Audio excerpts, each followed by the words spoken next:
ground shake.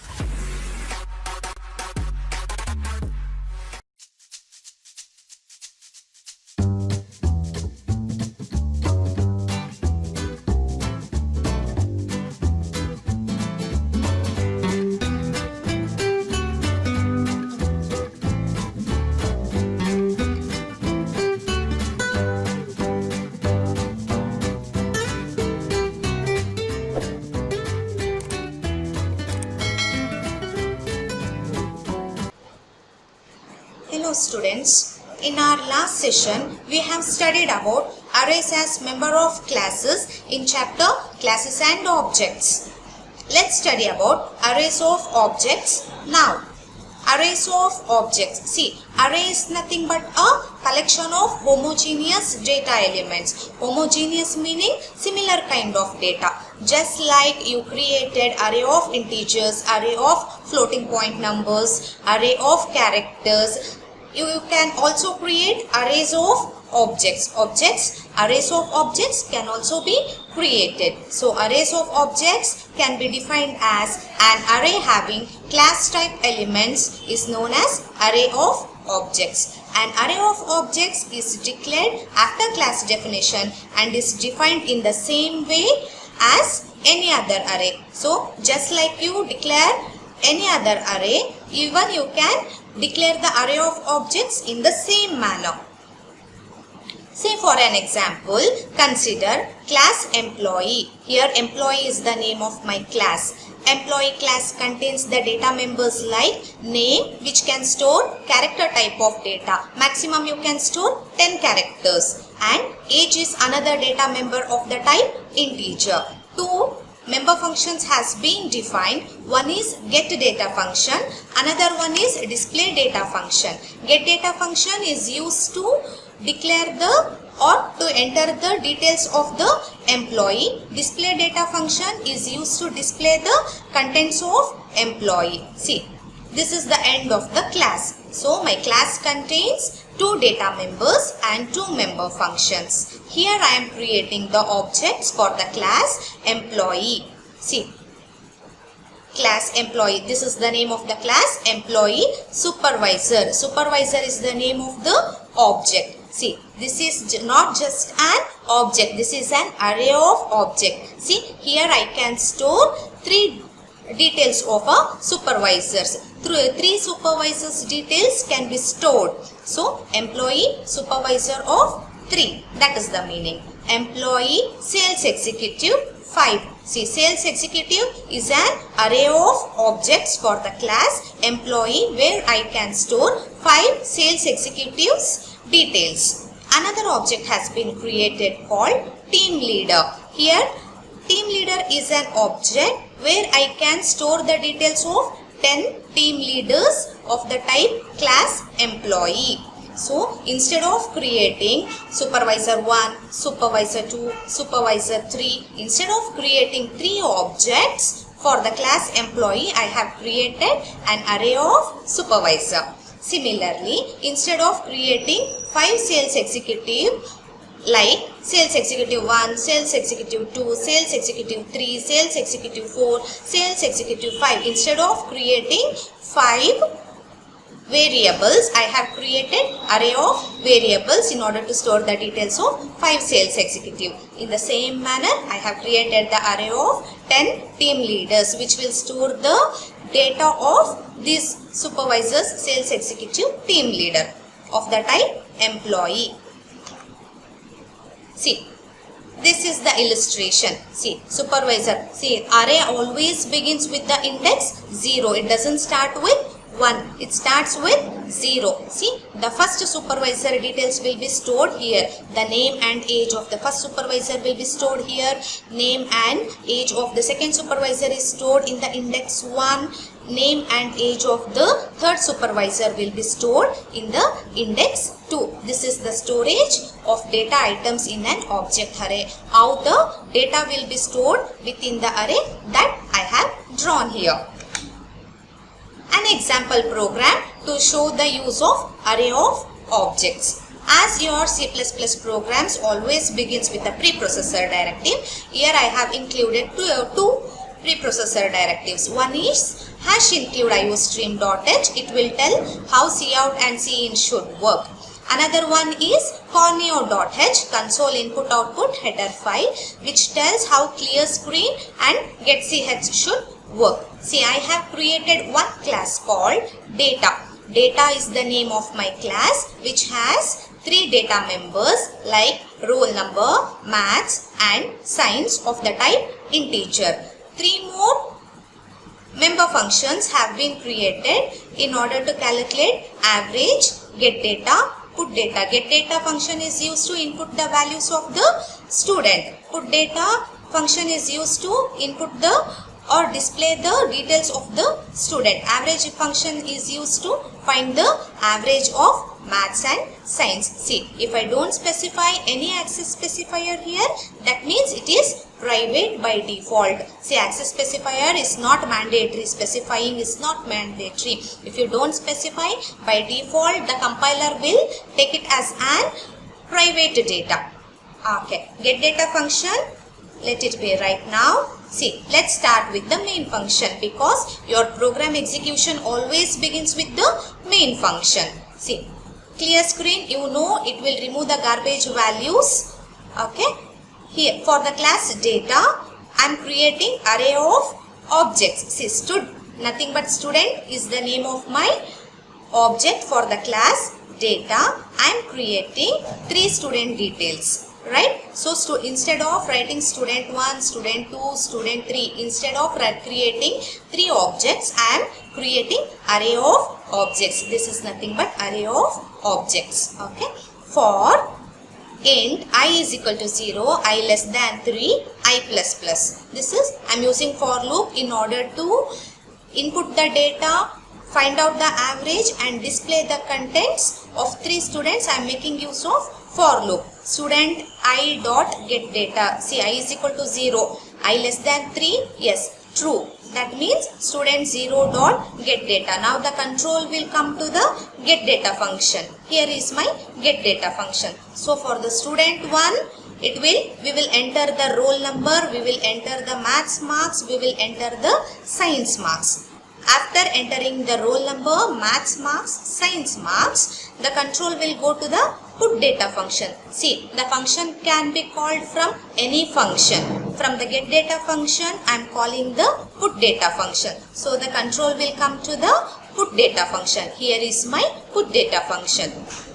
See, void data put data function. See, I am defining the member function put data function outside the class. Last session we studied member function can be defined inside the class or outside the class. This is defining the member function outside the class. So the control comes to the put data function. So it will display. Cout is used to display the things, right? Average is equal to. See, here I am calling the average function. Here I am calling the average function. I told you functions can be called from any point of the program. So I am calling the average function here. Where is my average function? Here it is. So the control will come here. So average function belongs to the class called data. This is scope resolution operator. Right? So int a, I am declaring a local variable called a in order to find the average of maths and science marks. A is equal to maths marks plus science marks divided by 2. This is the way how we find the average, right? So whatever the value you enter, 2 values will be summed up and it will be divided by 2. Whatever the result you get, that will be returned. See, the return type is integer. So I am returning integer type of data. See, this is return type is integer. Variable declared is also integer, right? So it will return the value. Integer value will be returned back to the calling function. Who is the calling function?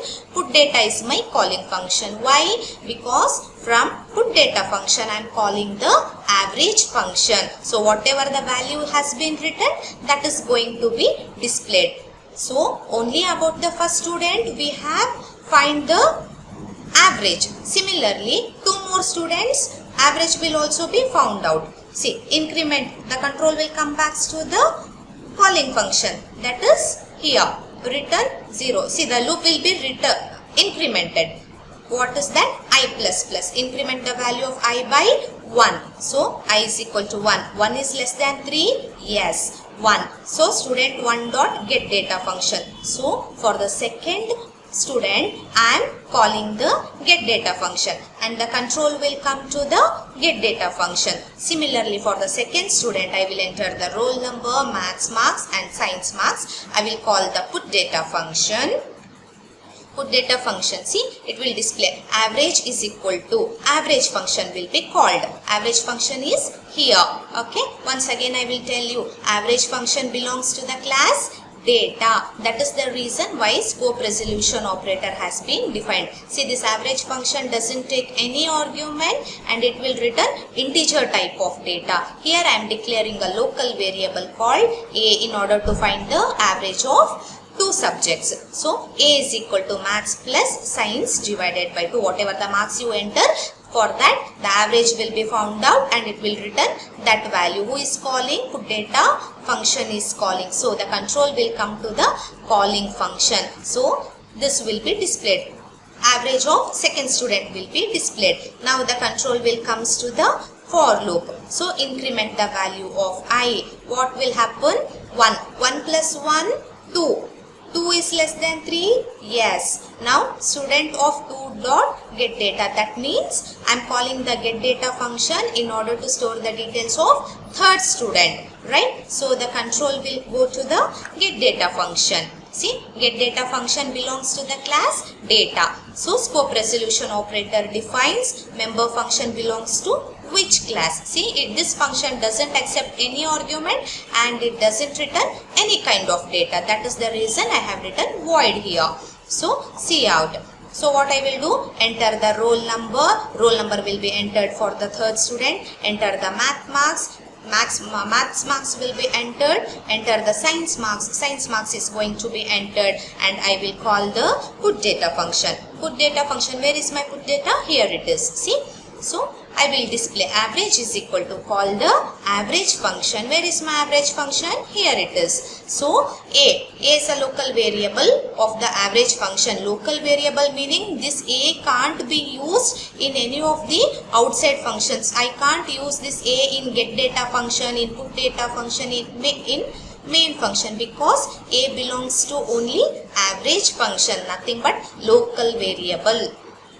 Okay, A is equal to maths plus science marks divided by 2. Whatever the marks you enter, the average is going to be found out and it will return the value. The value will come here, it is going to be displayed and the control will come back again to the for loop. Increment the value of I, 3. So, what was my last index? It was 2. 2 plus 1, 3. 3 is less than 3? No. Then come out of the loop, return 0. The program stops here. This is the end of the program. See, I have found the average of maths and science marks for 3 students. The output looks like this. Enter roll number. Values has been entered. Value you can enter anything of your wish.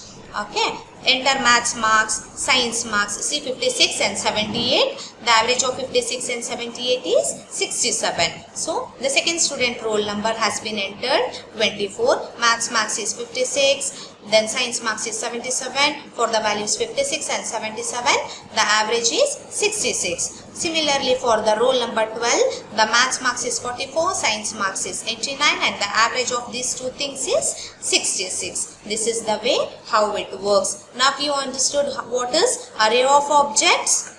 Array of objects is nothing but just like array of any data, even you can create the array of objects. See, this statement tells this is an array of objects. Stud is an object of the class data. See, this is not just an object, this is an array of object. So maximum how many details you can store? 3 student details you can store in the object student of the type class called data.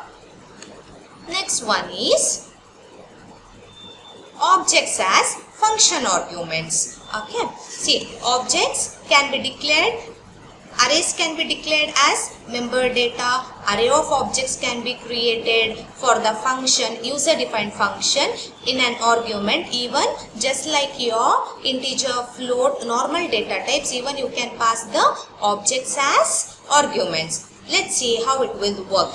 See, a function can receive an object as a function argument. For the function, in an argument, you can pass the object as an argument. This is similar to any other data type being sent as function argument. Just like you pass the argument, the type of data, integer data, float, characters. Similarly, your objects can also be sent as argument in the user-defined function.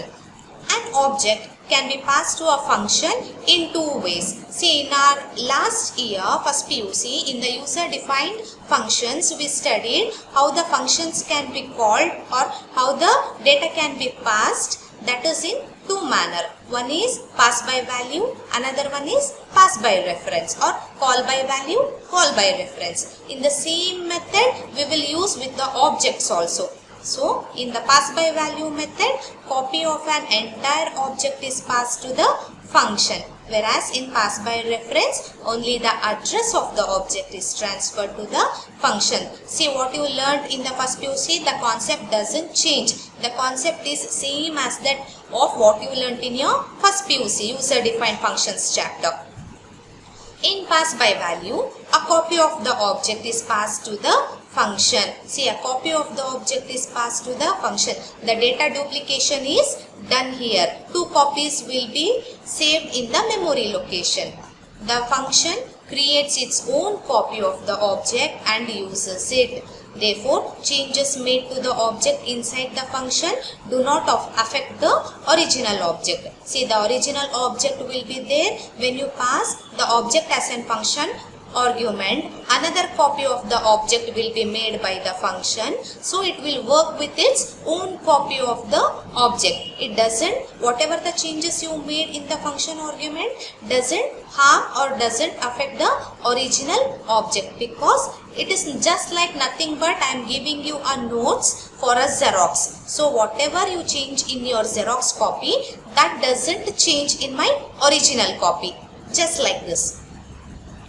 In pass by reference, when an address of an object is passed to the function directly work on the original object used in the function call. See, pass by reference is nothing but giving the original copy itself. No duplication will be done. It is just like me giving my notes to you. Whatever the notes I have written, I will give it to you. So that whatever you write, that will be changes will be made directly into my original copy. You are not going to take Xerox of it.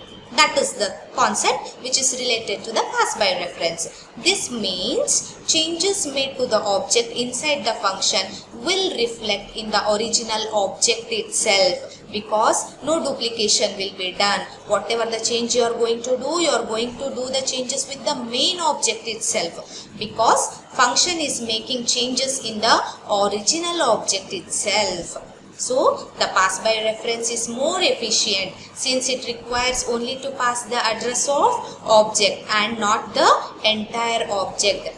Pass by reference is always better than pass by value because of two things. One is I will send the address of the object. This saves time. Another thing is as I send the address, it doesn't make another copy in the memory. That means memory will be utilized very efficiently. So, pass by reference is always better than pass by value. The same concept which we learnt in our first PUC, but the only thing is I am dealing with the objects here.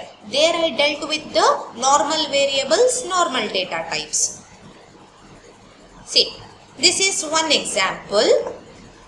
The program always begins with IOStream, con IO. You are very perfect, I believe, with these preprocessor directives. See, currency is the name of my class. This is a user defined name. You can write whatever the name you want as per your program requirement. Okay, currency is the name of my class. See, int, I am declaring two data members. One is rupees, another one is paisa. The third one is total of the type integer. If no access specifier has been defined, then it is private by default. These three things are data members. These two are member functions. One is get value. It will take two arguments. One is r, nothing but rupees. Another one is p, nothing but paisa of the type integer. And this function doesn't return any value. So two arguments has been passed to the function get value. This function is used to input the data. Display function is used to display the contents, and it doesn't take any argument and it doesn't return any argument. Void meaning nothing, right? Okay, let's come to the main function. My main function is here.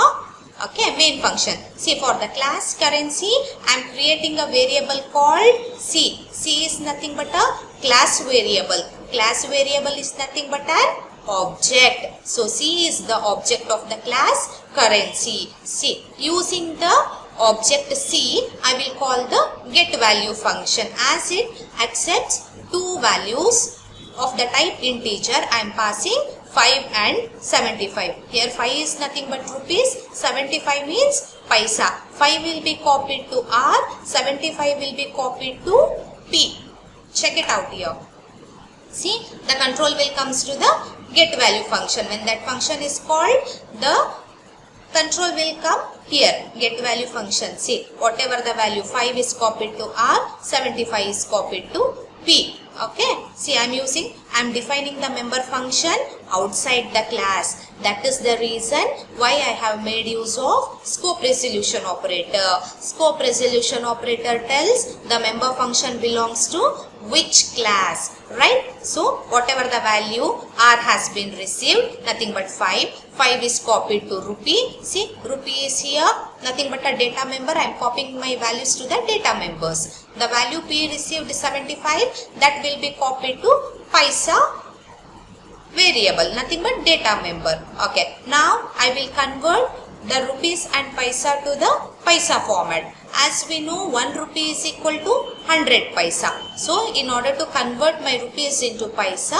total is equal to rupees. What was the value received? 5. 5 into 100, 500 plus P. What is the value received? P contains 75, right? So, 500 plus 75, 575 paisa. 5 rupees, 75 paisa means 575 paisa. The control will come back to the next line of the main function. C dot display function. I will call the display function. So what I will display here, the control comes here, display function is here, doesn't accept any value, doesn't return any value. See out, rupees. How many rupees? 5 rupees. 75 paisa will be displayed. Next line is converted value is 575 paisa, right? This executes and the control comes to the next line, nothing but end of my program. Look at my output. 5 rupees 75 paisa. Converted value is 575 paisa, right? Now, the program to show objects as arguments to the function. See, objects can be passed as argument to the function. How it can be implemented in the program, we shall understand in this example program. See, this is the beginning of our program. See, I will directly come here. Class, rup is nothing but rupees, right? Rupees is the name of my class. Right, it contains two data members n1 and n2 of the type of the access specifier private mode. I have defined n1 and n2 of the type integer in private mode. See, this is the member function. This function has the same name as that of the class name, right? If a member function has a same name as that of the class name, then it is called a constructor. Constructor, we have a separate chapter and we will study about it in depth in that chapter.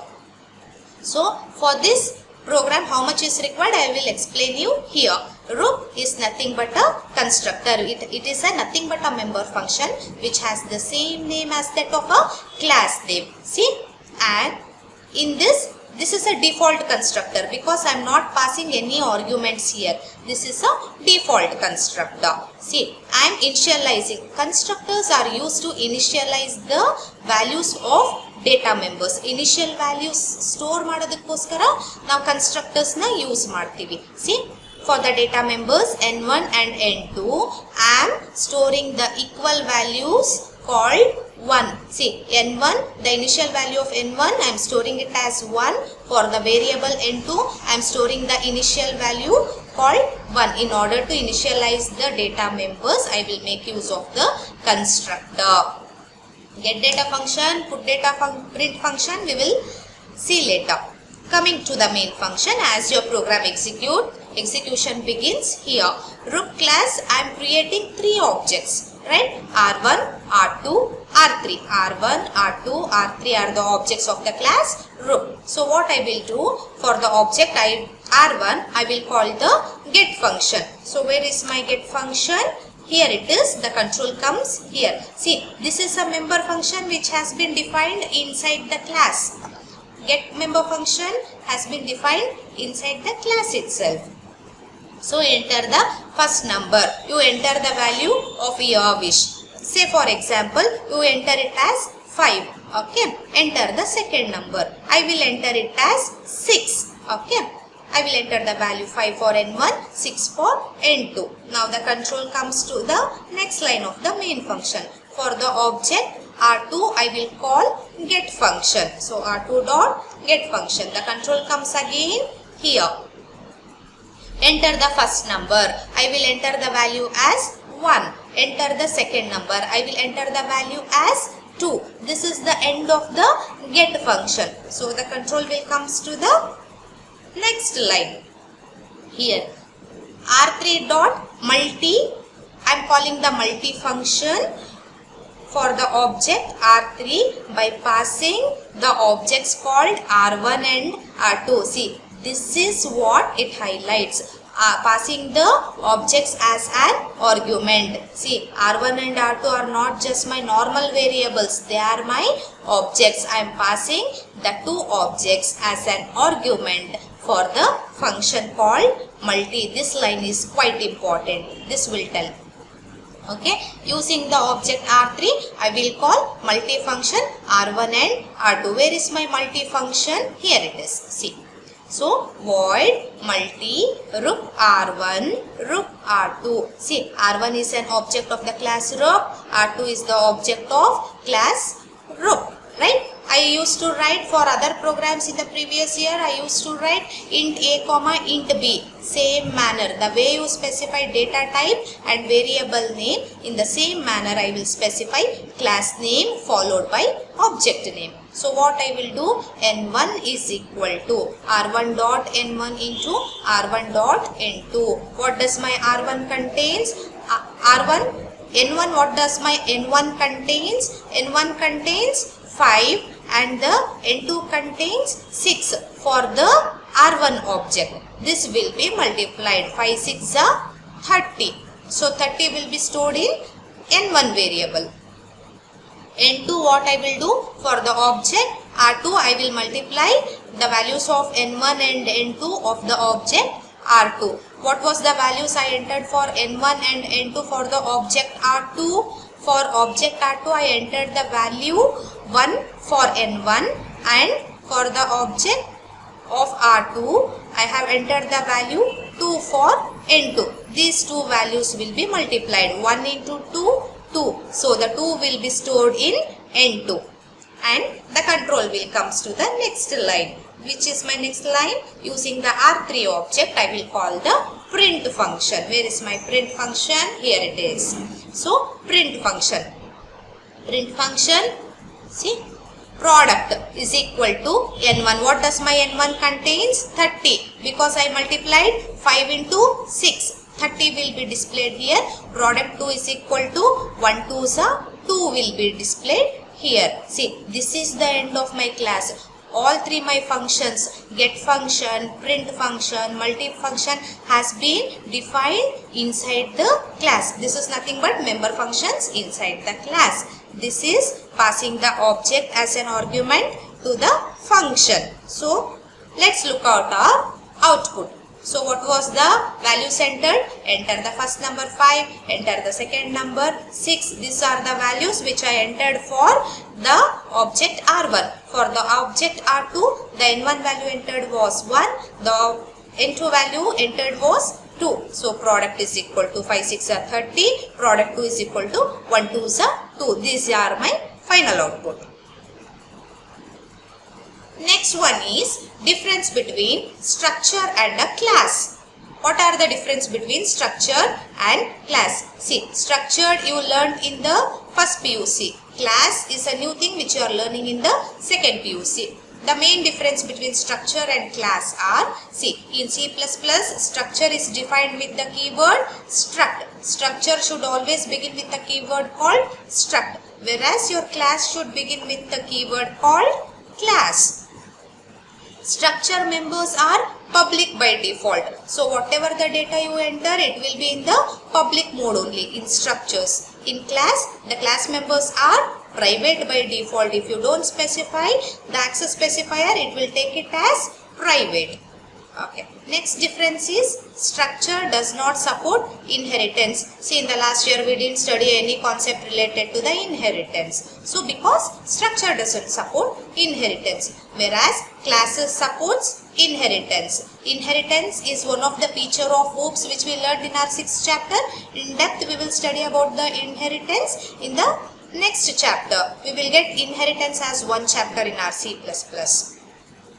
The fourth difference is structures are not secured and can't hide implementation details from end users. As it is in public mode, whatever the data is there in structures, that can be accessed by the end users directly. Whereas your classes are secured and hide implementation details from the end user. Why? Because the data are of the type private. Once it is made as private, non-class members can't access the data. These are the four differences between classes and objects. Next one is difference between object-oriented programming and procedure-oriented programming. Object-oriented programming, procedure-oriented programming. In short, we call it as OOP and POP. Okay. In OOP, emphasis is on data. See, I will mainly concentrate on data, like data members I used to call as data members. The main emphasis, the main importance is given to the data. Whereas in procedure-oriented programming, emphasis is on doing things. So emphasis is on doing things. What we did in our last year, we wrote the algorithms, programs we wrote, functions we wrote, procedures we wrote, flowcharts we drawn, right? The main concentration is on how the data should be implemented. Here we concentrate only on the what should be done, nothing but on the data we concentrate. Here we concentrate on how the things should be done. That is procedure oriented programming. The second difference is program is written as a collection of objects. See, we are creating the classes. For those classes we are creating the objects, right? Program is written as a collection of objects. Here program is written using logical steps. We used to write the logical steps. This is related to your last year programs. This is related to whatever you learn in this year. Data is secured. In OOP, the data is secured because it prevents accidental changes of data, since data is not allowed to be accessed from external function, because we make use of private access specifier, protected access specifier. The data will be highly secured here. See, here the data is not secured, so the chances of accidental changes in data is more, since data moves from function to function because of global variables used. Global variables can be accessed from any point. Next difference is features like inheritance, polymorphism and data encapsulation are supported. See, no such features are supported by procedure oriented programming. See, this follows bottom-up approach in the program design, whereas your POP follows top-down approach. Top-down approach and bottom-up approach we studied in our last year. What is top-down approach? A large program will be subdivided into sub-programs, and the sub-programs are further divided into sub-programs. They will be keep on dividing the programs into smaller chunks so that we will get a statement which can be implemented. That is top-down approach. Whereas your bottom-up approach is reverse of your top-down. where the small modules will be combined to form the larger module. This is bottom up approach method. Next one is it supports high level of code reusability. Code can be reused any number of times because of your inheritance concept. Less support of code reusability. See, reusable of code can't be done here. Easy to extend. See, once the program has been written, it can be extended, new features can be added, as many things as you want, you keep on adding. Creation of new objects is easy and it is quite easy to maintain also. Whereas, it is not so easy to extend and maintain software developed using POP concept. Once the program has been developed, extending or maintaining is quite difficult. These are the 7 differences of OOP and POP. This completes your chapter. If you have any doubts, come back to me. Then I have provided you the assignment which should be done. It has been uploaded in the classroom app. Go through it and solve the questions. Thank you.